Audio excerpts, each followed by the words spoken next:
Olá, você que continua nos acompanhando aqui no Notícias Agrícolas. Eu sou Letícia Guimarães. Nossa equipe segue aqui no CIAVES 2022, o Salão Internacional de Avicultura e Suinocultura. E agora eu estou aqui com o Gerson Scheuermann, que é pesquisador da Embrapa Suínos e Aves. E a gente vai falar um pouquinho do que é o tema desse CIAVES 2022, ou parte dele, que é sobre sustentabilidade. Seja muito bem-vindo, Gerson. Boa tarde. Gerson, quando se fala em produção sustentável, né, no agro principalmente, se pensa muito em questão de desmatamento, em questão de preservação de solo, de recursos hídricos, mas quando a gente olha para a proteína animal, para a produção principalmente de suínos e aves, de que forma a gente consegue expandir o significado dessa palavra, desse conceito sustentabilidade? Legal. Esses itens, obviamente, são muito importantes, né? É justo considerá-los devidamente, né? Mas convém considerar desde o início os três princípios básicos da sustentabilidade, né? Ambiental, social e econômica. E foi bem abordado hoje aqui no painel pela manhã ainda, até acho que foi pelo presidente da Aurora, Cooperativa Aurora, e eu gostaria de enaltecer essa fala dele, em considerar a parte social já lá do produtor. Isso é um ponto importante que às vezes é negligenciado, né? Talvez não totalmente, mas não devidamente considerado, né? O produtor ele deve ser considerado nessa questão de sustentabilidade, seja na questão social, ambiental, normalmente ele é, né? Isso às vezes há uma certa até perseguição, né? E ele precisa ser considerado também na questão social e econômica, né? Se não tem, por exemplo, uma sucessão numa propriedade, é porque não há sustentabilidade, por algum motivo que provavelmente é econômico, né? Não há uma rentabilidade suficiente. Então é um dos itens. Na pesquisa, por exemplo, lá na Embrapa, há diferentes áreas consideradas que todas têm, de certa forma, a ver com sustentabilidade. Um dos carros-chefes, que eu diria, é na questão de melhoria da produtividade. Claro, a questão ambiental ela é muito. Nós temos uma linha forte de pesquisa na questão ambiental, tanto em aves, mas principalmente em suínos, que tem toda essa questão de dejetos já há muitos anos considerada, projetos de biogás, todo. Mas um item que eu acho que por vezes não devidamente considerado é a questão da melhoria, todos os trabalhos que de alguma forma visam a melhoria da eficiência produtiva. E aí nós temos vários trabalhos, por exemplo, na área de nutrição e alimentação, né? Os trabalhos que são feitos para melhor conhecer os alimentos, né? Desde alimentos comuns, o mais utilizado deles como o milho, né? A gente precisa, quando faz uma formulação de ração, precisa estimar, por exemplo, o valor da energia metabolizável desse milho. A determinação disso, de fato, é feita com o animal, em vivo, a gente diz, né? E os milhos, eles variam. Então, a gente precisa aperfeiçoar os métodos para estimar isso, com vários trabalhos feitos em vivo para a gente gerar equações e melhor, então, na hora de formular a ração, melhor poder estimar o valor. Então, isso a gente faz, eu estou dando o exemplo do milho, mas também com outros alimentos. Estamos estudando, por exemplo, agora os cereais de inverno, né? Trigo, principalmente. Isso porque, principalmente na região sul, mais em Santa Catarina e no Rio Grande do Sul, nós temos um déficit bem considerável de milho, né? Então, alimentos a gente chama de alternativos, né? Principalmente fontes de energia. Esses cereais de inverno, eles são bem-vindos, né? E existe um campo considerável para produzi-los na época de inverno na região sul, especialmente no Rio Grande do Sul, né? Então, essa é uma das linhas, né? Mas existem outras veias nesses trabalhos que visam a melhoria produtiva, né? Na verdade, é um melhor aproveitamento dos alimentos. Um outro item que a gente pode considerar aqui seria o uso de enzimas, né? Então, melhorar também, estudar devidamente as enzimas. Tem várias empresas produzindo enzimas, produtos bons, né? E esses produtos também precisam ser devidamente avaliados, né? Produzir algo assim não é simples, né? Uma boa enzima, ela não pode ser digerida, ela tem que ter uma proteção, né? Se ela passar na parte ácida do trato gastrointestinal, ela é digerida, porque ela tem que ter uma proteção para atuar no segmento seguinte, no intestino. Então, é alta tecnologia isso, né? Então, esses estudos, a Embrapa também coopera com várias empresas nisso. E essas enzimas, o que elas fazem? Elas melhoram o aproveitamento de alguns alimentos. Por exemplo, as fitases, elas atuam nos fitatos, né? Que tem onde tem o fósforo, que é um elemento um nutriente muito importante, né, na alimentação, nutrição dos animais. E o fósforo que está contido principalmente em fitato nos alimentos de origem vegetal, ele é pouco aproveitado do animal, 30% e pouco mais. As fitases melhoram muito isso. O que significa isso em termos de sustentabilidade? Menor ejeção de resíduos de fósforo, né? Melhor aproveitamento. Então, você fornece menos fósforo do que fornecia antes, aproveita melhor esse fósforo. Nós temos uma melhor eficiência alimentar. Isso é sustentabilidade na veia, né? Isso é economicamente interessante, ambientalmente interessante. Então, são exemplos desse tipo que tem ação na pesquisa e que, obviamente, na prática, além de ser sustentável em termos sustentáveis ambiental, ela tem efeito também econômico, né? Essas coisas precisam se pagar. Normalmente, a fitase, por exemplo, está consolidada, né? Ela se paga, vale a pena usá-la economicamente, né? Além do efeito ambiental, que é bem importante. Existem outros trabalhos, na parte, por exemplo, a parte da granulometria do milho, né? Uma série de estudos realizados, e existe uma granulometria adequada para usar, por exemplo, que melhora o aproveitamento, principalmente para suínos. Mas essa resposta não é tão boa. Então, são outros exemplos que a gente tem lá.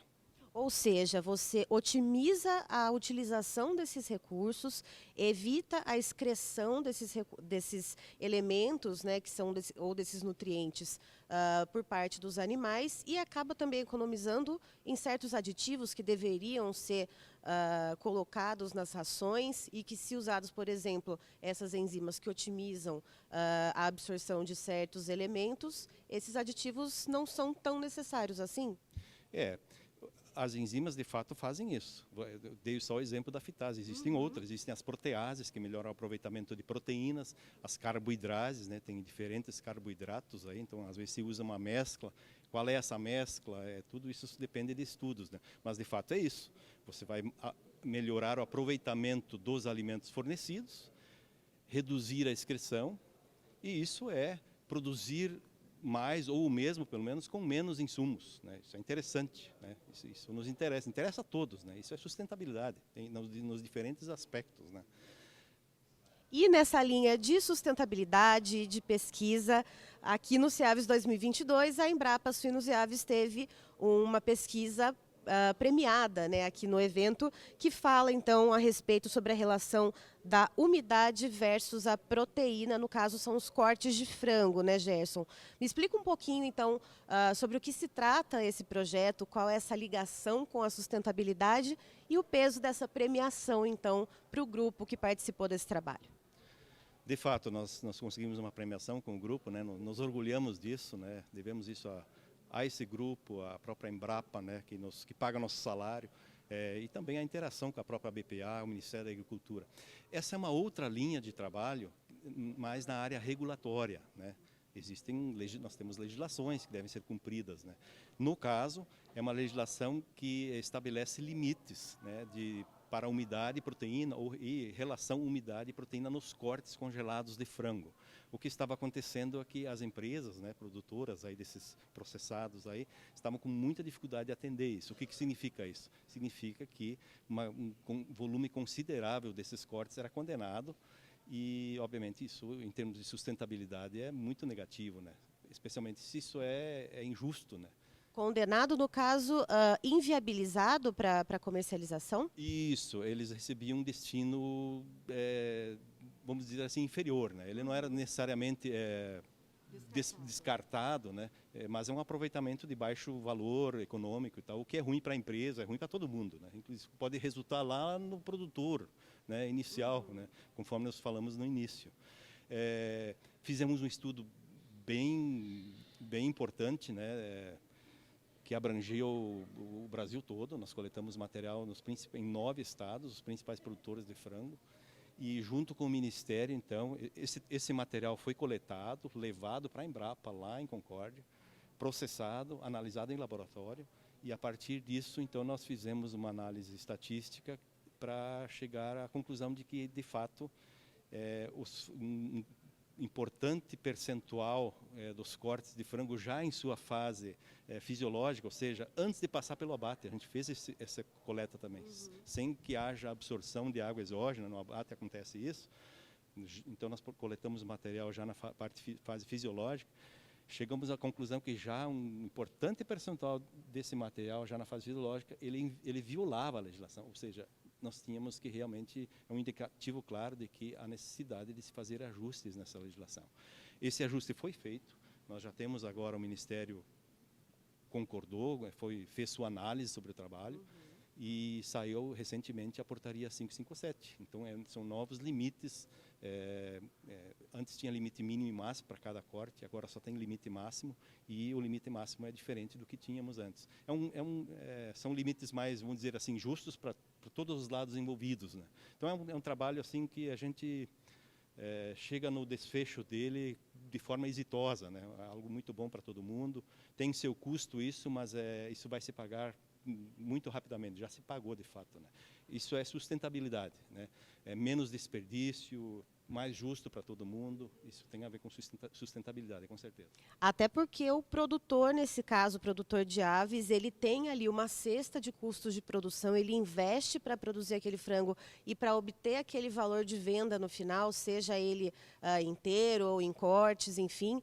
E quando esse produto ele acaba tendo um destino inferiorizado, né, ou seja, não tem aquele valor que o produtor esperava, todo aquele custo que ele teve, todos aqueles insumos, e isso a gente não fala só na alimentação, a gente tem combustível, a gente tem energia, né, tem tudo que envolve a produção avícola, isso acaba sendo, de certa forma, desperdiçado, né, Gerson?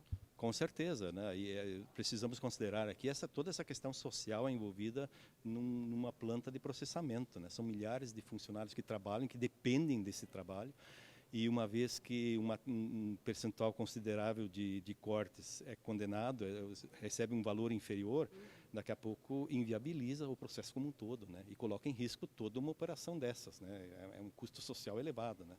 Então, isso foi muito bem ressaltado aqui em algumas falas que nós tivemos no dia da abertura do evento aqui, né? O que menos a gente quer aqui, e o próprio presidente da República falou isso, o que menos nos interessa é fechar um abatedouro, por exemplo, né? Fechar toda uma integração dessas. Isso deve ser o último dos últimos dos recursos, né? Então nós temos que buscar cooperação, né? E a Embrapa está aí para isso, para trabalhar junto com as instituições privadas e o Ministério da Agricultura para resolver problemas, pendengas desse tipo, né? Litígios eventualmente que existem. A Embrapa, como um braço científico, né, do Ministério, ela está exatamente aí para isso. E temos conseguido êxito, né, nesse tipo de empreitada, temos outras aí por vir, né, já nos aguardando, e vamos em frente. Aí, então, estivemos com o Gerson Scheuermann, que é pesquisador da Embrapa Suínos e Aves, nos trazendo, então, conceitos de sustentabilidade para além do que vai o senso comum e trazendo isso para a realidade da produção de proteína animal. E também gostaria aqui de deixar, em meu nome e em nome da equipe do Notícias Agrícolas, os parabéns para a equipe que participou desse trabalho, dessa pesquisa, então, da relação entre umidade e proteína animal, essa equipe da Embrapa Suínos e Aves, que foi premiada aqui no CIAVES 2022. Obrigada, Gerson. Muito obrigado.